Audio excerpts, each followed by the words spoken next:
bukan hanya kita orang-orang benar saja melihat Tuhan itu adil, tetapi orang-orang jahat juga akan melihat memang benar Tuhan itu adil. Karena apa? Karena Dia menunjukkan akan kasih.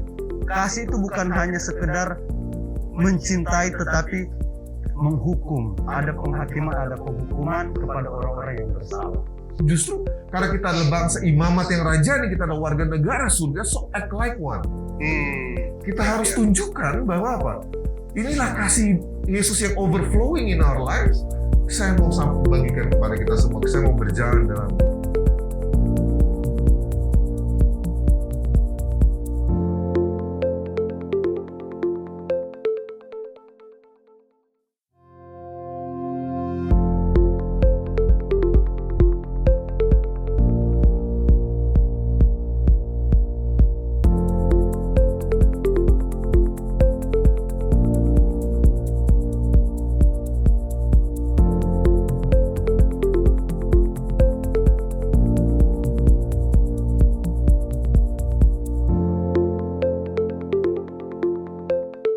Shalom sahabat Hope Channel Indonesia di mana saja Anda berada.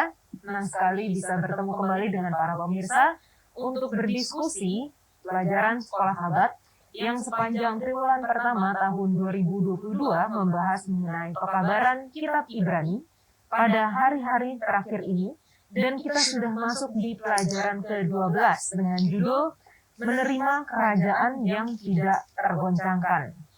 Tanpa terasa kita sudah hampir di ujung dari pelajaran triwulan pertama, karena pelajaran terakhir adalah pelajaran yang ke-13, dan kita di sini senang sekali karena kita sudah membahas hampir keseluruhan dari kitab Ibrani. Saya di studio ditemani dengan sahabat-sahabat yang akan berdiskusi bersama. Ada Bang Edmund Situmorang. Shalom Bang. Shalom. Terima kasih sudah datang, sudah berdiskusi sama-sama. Ada BJ, Shalom BJ. Shalom semua para pemirsa. Ada Pendeta Christian, Shalom Pendeta. Shalom para pemirsa. Dan juga Pastor John. Shalom kakak, salam guys. Shalom pemirsa. Oke. Kita kan udah hampir di ujung nih dari pelajaran kitab Ibrani. Dan kalau nggak salah pekan lalu kita membahas mengenai upah. Jadi menerima upah, menerima kerajaan yang tidak tergoncangkan. Mungkin itu yang akan kita bahas panjang pelajaran pekan ini.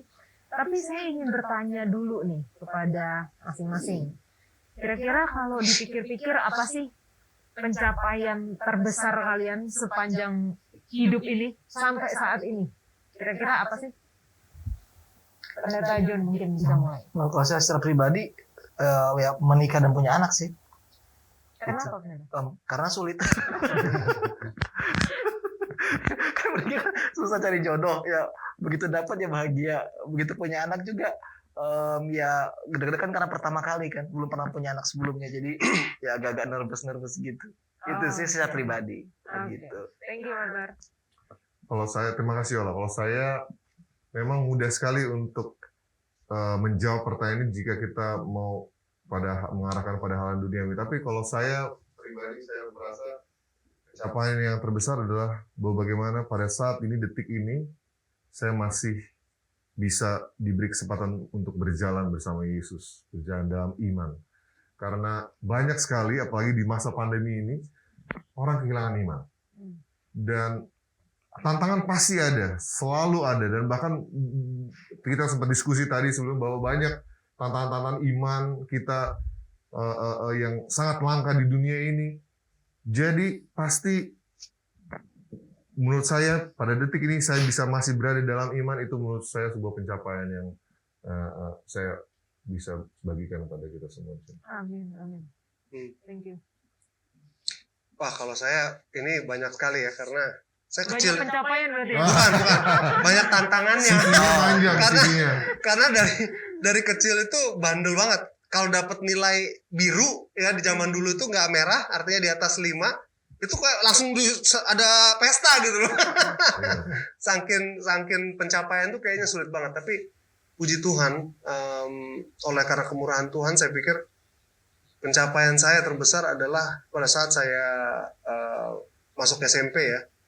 saya menemukan Yesus, dan itulah di sana saya benar-benar berubah total ya, dari yang saya bandel biasa panjat-panjat segala macam, ngancurin apa segala macam udah pernah saya hancur, bahkan mobil aja pernah saya masukin dalam comberan gitu.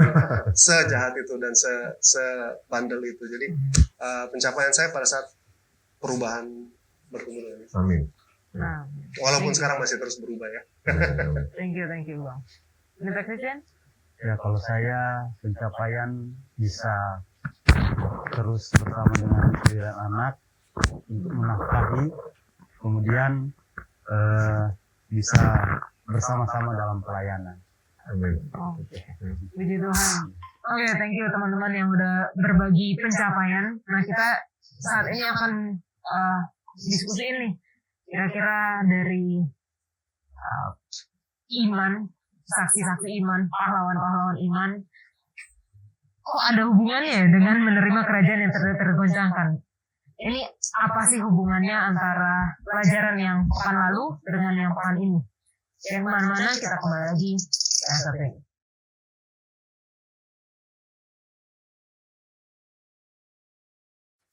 Pelajaran yang ke-12, menerima kerajaan yang tidak tergoncangkan. Ayat hafalannya terdapat di dalam Ibrani 12 ayat 28. Jadi, karena kita menerima kerajaan yang tidak tergoncangkan, marilah kita mengucap syukur dan beribadah kepada Allah menurut cara yang berkenan kepadanya dengan hormat dan takut.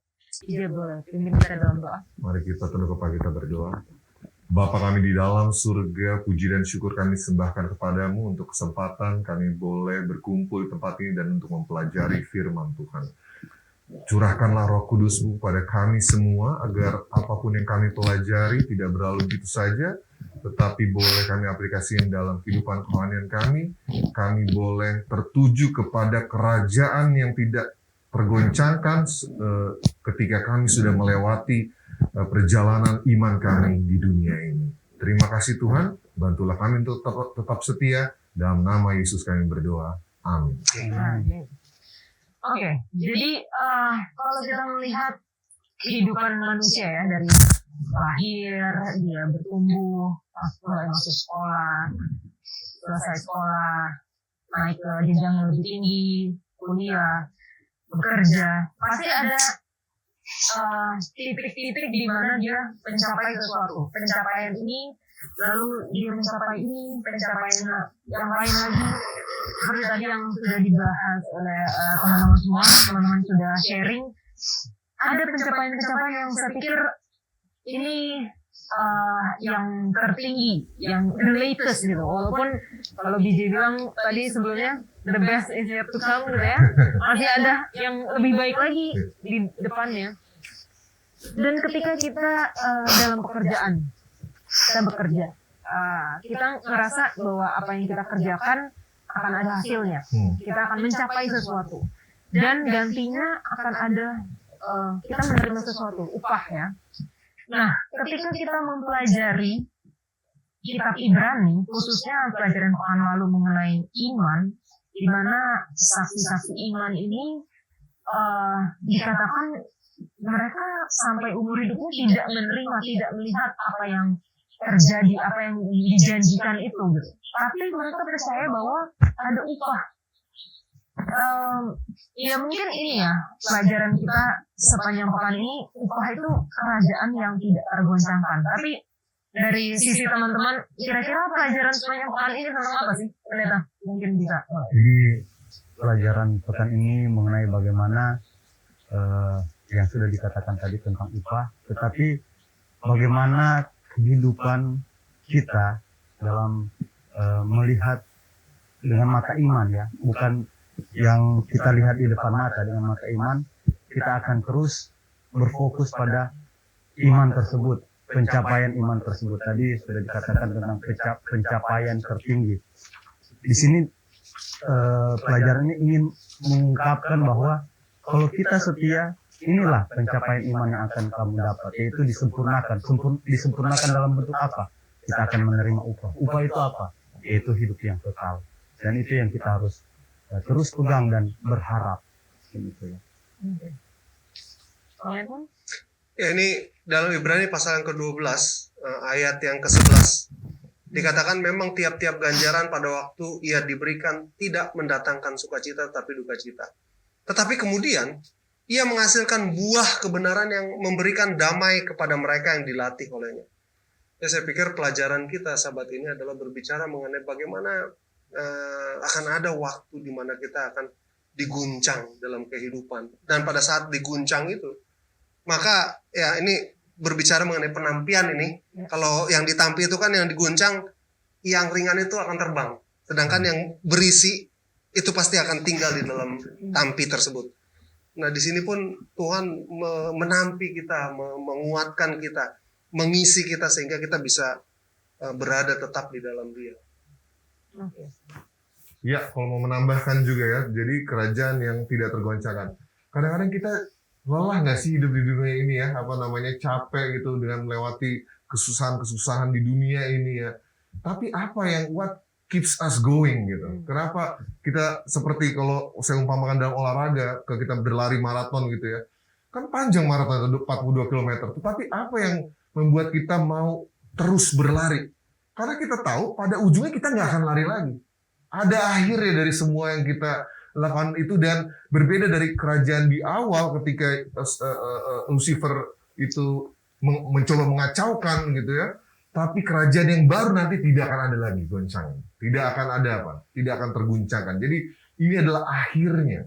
Setelah kita bicara tadi perjalanannya, sekarang kita akan diskusikan akhirnya dari semuanya seperti apa.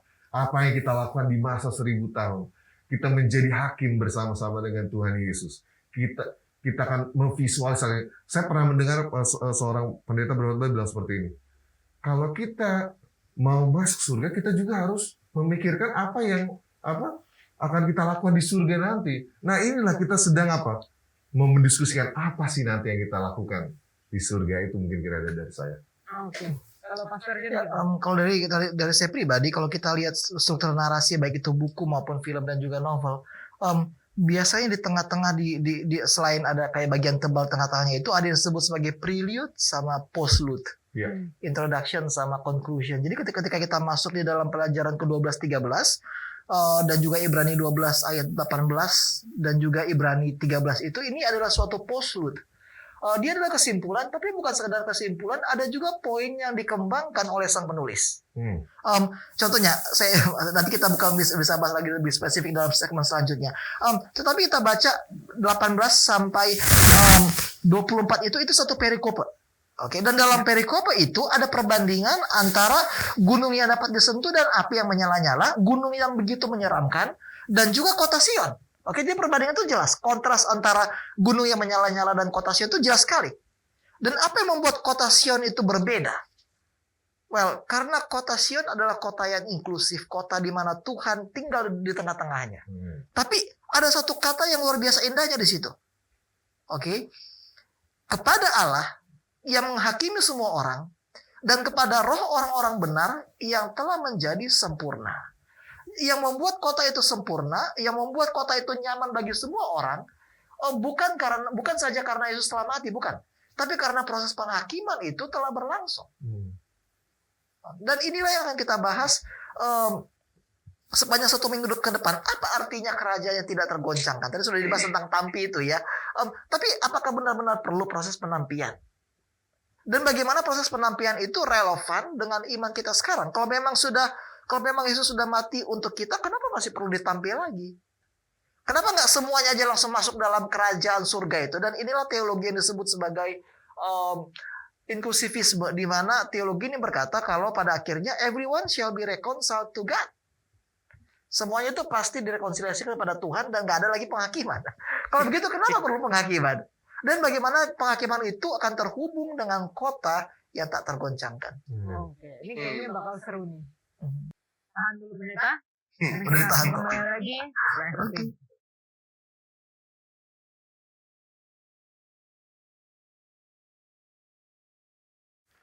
Oke, kita lanjutkan lagi. Kalau tadi Pastor John membahas mengenai ada ilustrasi yang dipakai oleh Paulus mengenai gunung dan api yang menyala-nyala dengan Bukit Sion. kenapa dipakai ilustrasi ini dan apa sih maksudnya Paulus menulis itu? Ya kalau kita mau melihat lebih jauh lagi bahwa semuanya ini bukanlah ide Paulus semata ya. Dia bukan sekadar kayak menghayal-hayal tentang gunung menyala-nyala dan juga Bukit Sion, enggak. Tapi ini adalah referensi-referensi yang dia dapat dari Perjanjian Lama. Jadi dia membangun teologinya bukan saja sekadar dari ajaran Yesus, tapi juga dari apa yang dia baca dalam Perjanjian Lama. Dalam Perjanjian Lama contohnya, gunung yang menyala-nyala, di mana kita lihat ada gunung yang menyala-nyala, di mana orang-orang itu takut untuk datang kepada gunung itu. Masih enggak? Waktu Tuhan berbicara Waktu Tuhan berbicara di Gunung Sinai. kan, Oke. mau kasih tahu 10 hukum itu kan. Ya, dan mereka itu makan di hadapan Tuhan loh. Oke. Tapi ketika Tuhan suruh berkata kepada mereka untuk naik dan bertemu dengan Dia, mereka nggak berani. Mereka sama sekali nggak berani. Yang mereka justru meminta Musa untuk menjadi perantara. Oke, artinya ketika mereka melihat kemuliaan Tuhan, mereka sadari bahwa ada batasan di antara mereka dan juga kemuliaan Tuhan. Oke, tetapi kita saksikan Bukit Sion. Bukit Sion itu kita bisa temukan nubuatannya dalam kitab nabi-nabi seperti Mazmur. Itu ada nubuatan mengenai Bukit Sion. Mazmur 2 ayat 6 dan 7, Mazmur 110 ayat 1 dan 2, Mazmur 102 ayat 21 sampai 27, dan juga dalam kitab Yesaya, di mana nantinya ada kota, dan kota inilah yang menjadi tempat persekutuan semua bangsa. Itu luar biasa indahnya. Jadi dia bangun dua konsep ini dan dia satukan semuanya dalam satu kerangka mengenai pelayanan Yesus di Bait Allah. Oke, ayat 24. Dan kepada Yesus pengantara perjanjian baru dan kepada darah pemercikan yang berbicara lebih kuat daripada darah Habel. Jadi yang dia lakukan adalah dia memahat berbagai motif teologia dan membentuk satu, ini bukan idenya dia sebenarnya, tapi dia membentuk satu ranah pemikiran yang berbeda di mana dia tunjukkan bahwa nantinya semua bangsa itu akan berdamai dengan Allah. Dan bagaimana itu mungkin? Dari penampian. Yang disebut sebagai nanti dalam kitab Ibrani 12 itu penggoncangan. Oke, itulah penghakiman nantinya. Itu sih kalau dari saya pribadi. Jadi ini bukanlah ajaran Paulus secara unik nggak, tapi dia merangkai dua teologi berbeda yang dia ambil dari Perjanjian Lama dan dia bentuk semuanya dalam kerangka pengorbanan dan pelayanan Yesus di Bait Allah. Dan kita semua sudah bahas kalau ini dari pelajaran ke-1, kedua, ketiga, keempat itu semuanya sudah dibahas. Itu seperti Pak Pendeta bilang, ini hanyalah postlude. Oke, dari apa yang telah kita diskusikan sebelumnya. Oke. Baik, yang saya ingin tambahkan di sini bagaimana pelajaran hari ini ya tentang kamu sudah datang ke Bukit Sion. Mungkin ada yang bertanya-tanya apakah ini Bukit Sion yang ada di dunia ini atau hanya gambaran saja. Kalau di pelajaran hari ini jelas di situ dikatakan bahwa Bukit Sion itu adalah kota Allah. Jadi Bukit Sion itu adalah kota Allah yang hidup di Yerusalem surgawi. Jadi gambaran itu jelas menggambarkan bahwa kamu sudah datang ke Bukit Sion. Artinya kita sudah datang ke Bukit Sion melalui apa? Pelajaran hari Minggu melalui iman. Jadi tubuh kita masih di sini, tetapi iman kita sudah di sorga. Artinya pengharapan kita sepenuhnya sudah ada di sorga. Yaitu saya percaya saya selamat. Yang penting saya bersama-sama dengan sang apa ya yang ada di Bukit Sion itu, atau raja. Kerajaan Bukit Sion itu adalah raja itu sendiri, yaitu Yesus Kristus itu sendiri. Ketika saya bersama-sama dengan raja itu, saya percaya bahwa saya akan ada di Bukit Sion, yaitu kerajaan Allah yang Tuhan sudah sediakan. Iman saya sudah ada di sana. Seperti itu. Nah, kalau tadi kita percaya, dan saya yakin semua orang Kristen percaya kepada Yesus Kristus ya. Pendeta John sebutkan semua bangsa akan ada di Bukit Sion.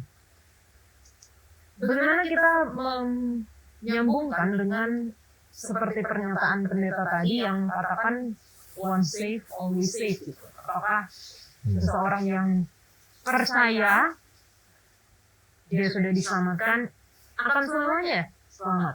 Mungkin Bang Edmund mau kasih pandangan dulu. Ya, karena di Ibrani 12 ayat 23 ini dikatakan, kalau lihat di sana Ibrani 12 ayat 23, dan kepada jemaat anak-anak sulung yang namanya terdaftar di surga.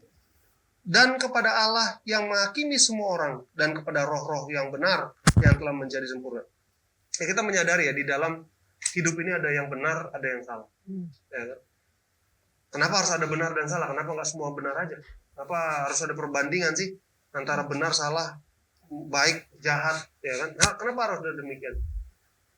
Karena ada satu standar yang membagi mana yang benar, mana yang salah. Standar itu adalah hukum moral, 10 hukum. Ya kan? Kalau Anda melakukan berkebalikan dengan apa yang 10 hukum katakan, Anda sudah pasti salah dan tidak benar. Ya kan? Nah, kenapa perlu penghakiman? Ya karena dikatakan bahwa pada akhirnya mereka yang benar, orang benar, pelajaran kita pekan yang lalu, orang benar akan hidup dalam iman. Ya kan? The righteous shall live by faith.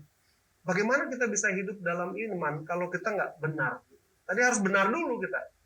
Pembenaran melalui Kristus itu bukan berarti kita, oh saya sudah diselamatkan oleh Kristus karena ada kasih karunia, saya bebas untuk berbuat dosa. Apakah demikian? Tadi saya bilang, kalau seorang anak kecil ya, misalnya dia jatuh, terus kita biarkan, ya udahlah, nggak apa-apa, dia udah merangkak aja seumur hidup. Enggak kan? Seorang tua akan membantu anak itu untuk bagaimana? Untuk berdiri, ya kan? Pada akhirnya orang tua itu pengen anak itu berdiri. Nah kalau dia nggak berdiri, dia akan terus coba, ya kan? Jadi inilah gambaran Bapa kita yang Maha Pengasih itu pengen kita untuk, karena kalau lihat Matius 1 ayat 21, engkau akan menamai dia Yesus karena dia akan menyelamatkan umatnya dari dosa, bukan di dalam dosa. Jadi jangan berpikir bahwa kalau kita terus di dalam dosa, Tuhan selamatkan saya, Tuhan selamatkan saya. Tapi Tuhan mau keluarkan kita dari dosa, artinya keluar dari dosa. Orang Israel dari Mesir, perhambaan perbudakan dosa, dikeluarkan oleh Tuhan ke Yerusalem tadi, ya, ke tanah yang Tuhan janjikan, ya kan. Nah, jadi di sini gambaran yang dimana kita patut perhatikan dengan baik bahwa apakah one save always save? Bagaimana dengan ini penghakiman yang dikatakan dalam Ibrani 12 ayat 23? Bahwa pada akhirnya kita semua dihakimi. Dan bahkan kalau pengkhotbah katakan, oh orang muda, lakukan apa yang dari masa mudamu. Tapi ingat, ada penghakiman di akhirnya. Ya kan? ini menggambarkan di buku perjanjian lama, perjanjian baru, menggambarkan ada penghakiman di akhir. Artinya hidup Anda akan dilihat. Nah, pertanyaannya, one save, always save. Sudah diberikan kesempatan seperti Firaun, udah 10 kali, 10 keajaiban Tuhan kasih. Pada akhirnya Firaun bagaimana? Katakan tidak. Terus Tuhan memaksa. Itu kira-kira gambarannya. Oke. Ini lebih menarik lagi karena ketika kita bicara tentang penghakiman, biasanya orang takut gitu ya, penghakiman. Tapi kita sudah belajar sepanjang triwulan ini bahwa penghakiman itu bagi kita harusnya tidak semenakutkan itu. Malahan penghakiman bagi kita orang-orang Kristen yang percaya itu kita seneng gitu, karena judge-nya, hakimnya itu adalah Allah, adalah Yesus, tapi yang pembela kita juga adalah Yesus. Ada pandangan nggak BJ tentang penghakiman ini? Ya, jadi memang kalau kita, ini simpelnya saja ya, kalau kita lagi di jalan nih, ya, kita jalan naik motor, naik mobil ataupun ya naik kendaraan lah ya, kita melihat polisi itu sebagai orang yang kita takutkan atau orang yang kita merasa aman ya, terlepas dari apa pandangan saya itu saya leave it to kalau saya nggak pakai helm takut saya. Ya itu seperti itu kan. Jadi kalau contohnya ini ada penegak hukum gitu ya, dan kita tahu kita salah, kita jadi takut kan, bukannya jadi aman kan rasanya. Nah begitu juga lah kira-kira kalau kita merasa kalau kita berjalan dengan Yesus, kita tahu bahwa apa yang kita lakukan ini adalah sesuai dengan firman Tuhan, kita sudah doakan setiap hari, berarti kita melihat Yesus itu hakim itu sebagai yang akan membela kita di akhir pada masa akhirat ketika Yesus sudah datang. Jadi bukan sebaliknya, malah bakal jadi menghakimi dari hal-hal yang saya lakukan. Yesus akan bilang bahwa apa? Darahku telah menebus semua. Dia telah, the righteous shall live by faith. Jadi untuk menambahkan juga tadi mengenai yang Bukit Sion adalah kita masuk di Bukit Sion ini kita sebagai warga negara, kita bukan sebagai tamu. Ya, beda kalau kita masuk sebagai itu pulang lagi ke dunia. Seperti yang ada orang-orang ini Tapi sama seperti rules di dunia ini, warga negara juga bisa dicopot. Warga negara bisa dicopot loh. Kalau kita melakukan hal pelanggaran. Contohnya kita mempunyai 2 paspor untuk sebuah negara yang tidak memperbolehkan punya 2 paspor warga negara contohnya. Jadi jangan justru yang cara pandangnya paradigmanya harus di shift. Kita bukan oke kita melakukan sesuatu untuk mendapatkan upah gitu supaya menjadi warga. Justru karena kita adalah bangsa imamat yang raja nih, kita adalah warga negara surga, so act like one. Kita harus tunjukkan bahwa apa? Inilah kasih Yesus yang overflowing in our lives. Saya mau bagikan kepada kita semua. Saya mau berjalan dalam iman. Jadi kita harus act like one. Kita seperti kita warga negara Bukit Sion. Pertanyaannya, sudahkah kita berjalan dalam kehidupan kita seperti kita kalau ditanya mana KTP kamu, tadi saya diminta KTP. Saya adalah warga negara Bukit Sion. Tapi itu bukan kita sampaikan melalui kata-kata kita, tapi dalam kehidupan kita sehari-hari. Amin. Amin. Oke, mau menyambung dari semuanya ya. Ibrani 12 ayat 23. Kembali lagi pada ayat ini karena ini merupakan satu tema yang penting dalam pelajaran kita. Yang menghakimi semua orang dan kepada roh-roh orang benar yang telah menjadi sempurna. Jadi kata roh-roh orang benar ini mengikuti peran Allah sebagai seorang hakim. Nah, dan narasi ini kemudian dilanjutkan lebih jauh lagi oleh Paulus di dalam ayat 25. Oke, apa yang dimaksud dengan orang-orang benar? Apakah ini orang-orang yang menurut? Apakah ini orang-orang yang taat kepada Tuhan? Well, ayat 25, jagalah supaya kamu jangan menolak Dia yang berfirman. Itu intinya. Oke, penolakan menerima atau menolak?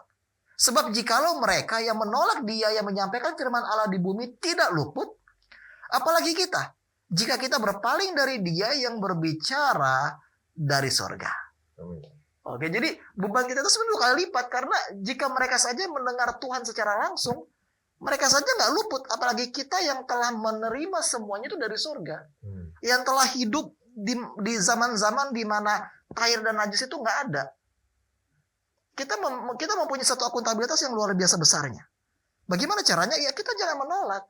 Menolak yang mau menyelamatkan kita. Iya, jangan menolak dari mau menyelamatkan kita. Gimana mau selamat? Iya. Yang menyelamatkan ditolak. Oke, jadi itu nggak bisa ya. Dan di sini Tuhan bilang ya bahwa akan ada penggoncangan. Dan penggoncangan itu akan menghasilkan orang-orang yang tetap tinggal. Oke. Nah, di sini mungkin kayak kita harus betulkannya persepsi kita. Tadi sebenarnya udah dibahas juga sama Bang Biji sama Bang Edmond.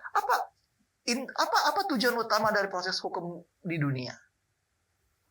Ya simpel kan, untuk mengetahui bersalah atau enggak. Ya. Tuhan udah tahu kok dari awal siapa yang tinggal, siapa yang tetap. Tuhan tahu kok siapa yang kosong, siapa yang berisi. Tuhan tahu kok siapa yang righteous, siapa yang sinner. Dia udah tahu dari awal. Tapi masalahnya alam semesta nggak tahu. Oke, jadi yang ditimbang di situ ya bukanlah perbuatan baik sama perbuatan jahat kita. Yang mau dibuktikan itu bukanlah apakah kita righteous atau enggak. Yang mau dibuktikan itu adalah apa yang membuat kita layak disebut anak Allah. Apa yang membuat kita itu layak untuk menjadi bagian dari kerajaan yang akan datang. Jadi Kristen KTP doang ya. Iya. Ya dan sudah dibilang kok di situ ya. Gimana caranya? Ya tinggal di dalam Dia. Oke, jangan menolak. Dan inilah yang membuat kita kembali lagi pada Ibrani 11 pelajaran kita minggu lalu. Apa yang membuat mereka tetap disebut sebagai pahlawan beriman? Ya, because they continue to fight. Itulah yang membuat mereka layak untuk disebut sebagai orang-orang benar. Mereka nggak sempurna. Itu makanya dalam ayat 23 dikatakan kepada roh-roh orang benar yang telah menjadi sempurna. Justru penghakiman itulah yang membuat mereka sempurna. Kenapa? Karena dari penghakiman itu their righteousness is made to be known. Kebenaran mereka diperlihatkan. Begitu. Thank you, Pastor John. Kita akan lanjutkan sesi kita setelah yang satu ini.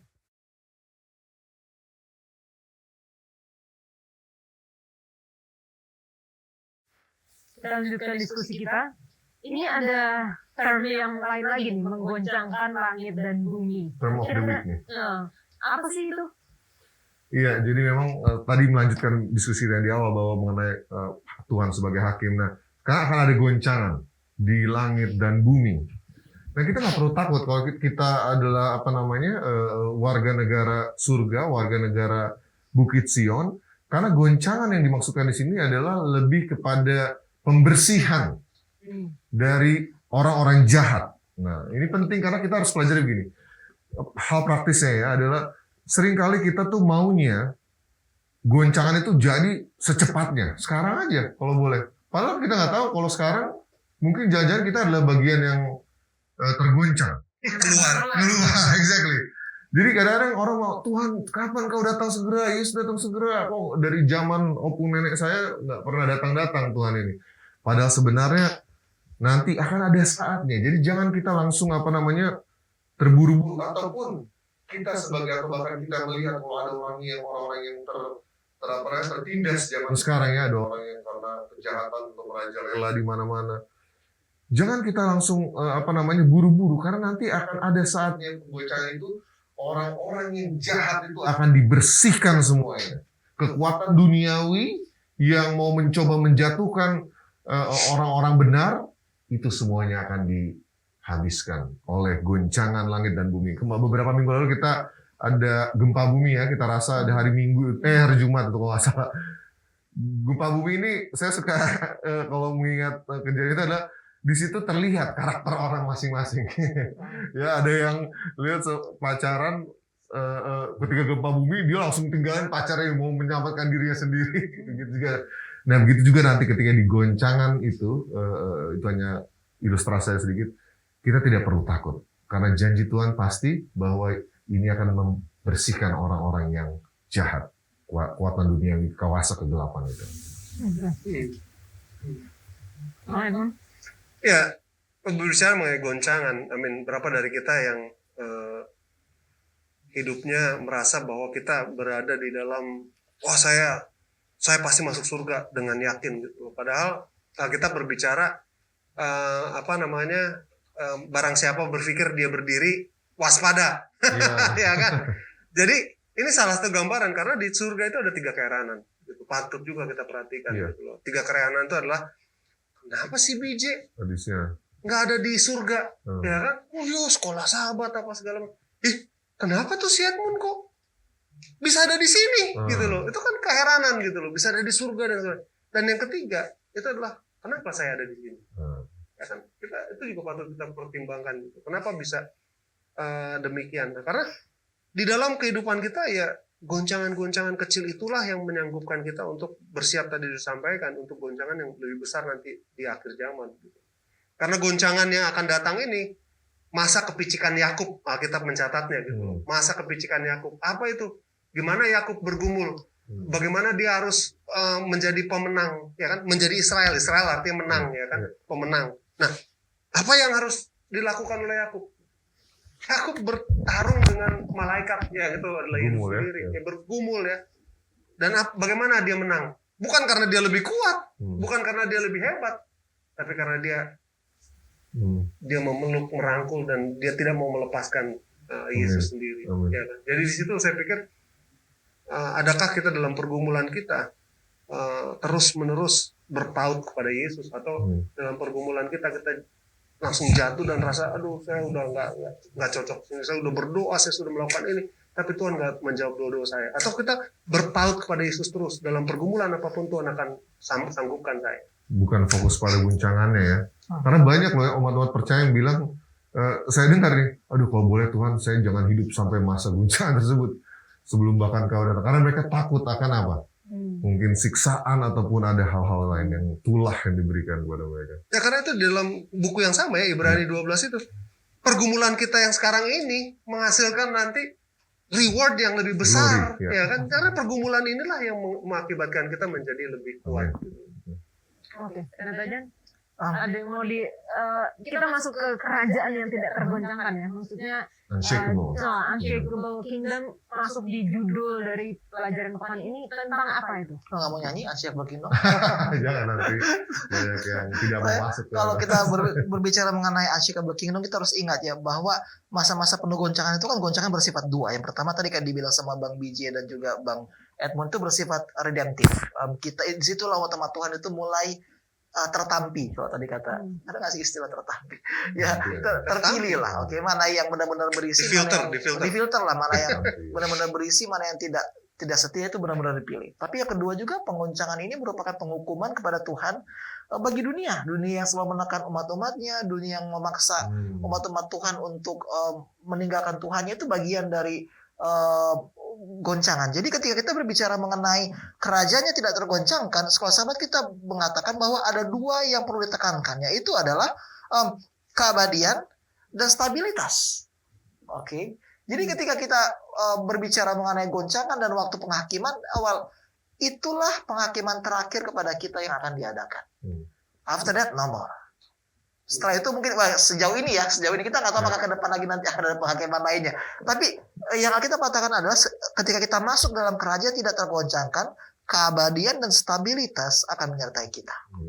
Jadi tidak ada lagi konflik, tidak ada lagi penghakiman lainnya harus kita hadapi karena segenap alam semesta sudah tahu kualitas kita. Begitu sih kalau dari saya pribadi. Oke. Ya, kalau dari saya tentang kerajaan yang tidak tergoncangkan, ini merujuk kepada kita umat-umat Tuhan yang akan Tuhan tetapkan untuk menjadi orang-orang benar yang terus berjalan di jalan yang sesuai dengan kehendak Tuhan. Nah, kalau kita melihat sebelumnya di pelajaran hari Selasa tentang menggoncangkan langit dan bumi, ada sangkut pautnya dengan yang pelajaran hari Rabu, bahwa penulis ingin membawa pikiran kita juga kepada ketika Yesus dicobai. Nah, waktu itu iblis dia membawa Yesus ke tempat yang paling tinggi, lalu si iblis ini menunjukkan ini kerajaan dunia. Sembah saya saja, saya akan berikan itu. Artinya di kerajaan dunia itu tidak ada namanya peraturan, tidak ada namanya kehendak-kehendak yang saya ingin itu yang saya lakukan, bukan yang Tuhan ingin yang kita lakukan. Makan, minum, kawin-mawin. Pekan yang lalu kita pelajari tentang ketamakan. Jadi istilahnya sombong si iblis ini.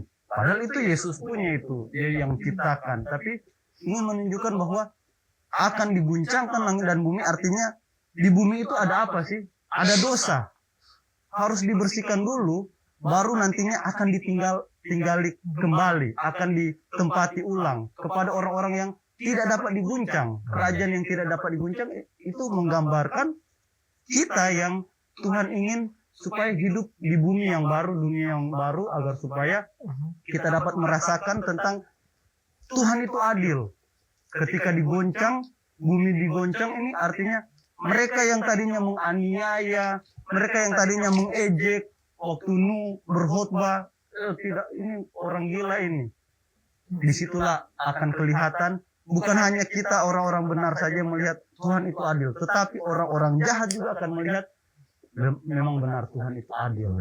Karena apa? Karena dia menunjukkan akan kasih. Kasih itu bukan hanya sekedar mencintai, tetapi menghukum. Ada penghakiman, ada penghukuman kepada orang-orang yang bersalah. Oke. Nih, kalau kita baca ayat hafalan kita ya tadi di Ibrani 12 ayat 28, jadi karena kita menerima kerajaan yang tidak tergoncangkan, ini nih, ada sesuatu yang jauh di depan yang akan kita terima, kita menerima kerajaan yang tidak tergoncangkan, marilah kita mengucap syukur dan beribadah kepada Allah menurut cara yang berkenan kepadanya dengan hormat dan takut. Saat ini, ayo sekarang kita mengucap syukur dan beribadah kepada Tuhan. Apa pandangan teman-teman mengenai ayat ini?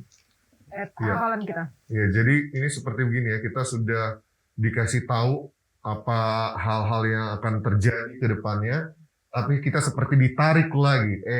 Sekarang aplikasinya kita harus bersyukur. Kita harus berbuat baik. Kita harus melakukan hal yang benar. Jadi sama seperti hari Kamis ini bagus sekali apa. Kadang-kadang kita ya orang Kristen ini, kita suka bilang gini, Tuhan saya kan sudah melakukan A, B, C, D untukmu, Tuhan saya sudah berkorban untukmu, Tuhan saya sudah... Tahu nggak, ternyata menurut Mazmur, sebenarnya hal-hal yang menyenangkan hati Tuhan itu adalah rasa syukur kita. Perbuatan baik, kebenaran. Jadi kalau sudah ada rasa syukur itu, jadi itulah yang mendorong kita untuk melakukan tadi pengorbanan kita kepada Yesus. Jangan kebalik. Justru karena, saya mau melakukan A, B, C, D, Tuhan jadi berikan saya A, B, C, D dong. Saya sudah berkorban, berikan saya ini dong, kekayaan atau apa sih. Justru harus kebalik nih, cara berpikir kita jangan seperti dunia. Tadi sudah sampaikan juga oleh Pastor Christian bahwa dunia ini menawarkan sesuatu yang menggiurkan secara mata duniawi, tapi kita bukan ke situ. Nah, baik lagi yang mengenai marilah kita mengucap syukur, itulah yang Paulus ingin kita lakukan di gereja, dimanapun kita berada. Kita sampaikan puji-pujian kepada Tuhan, syukur, rasa. Jangan kita selalu berdoa itu kita anggap Tuhan itu seperti one stop shop ya, 24/7 ya, bahwa Tuhan saya minta ini, Tuhan minta C, saya minta D.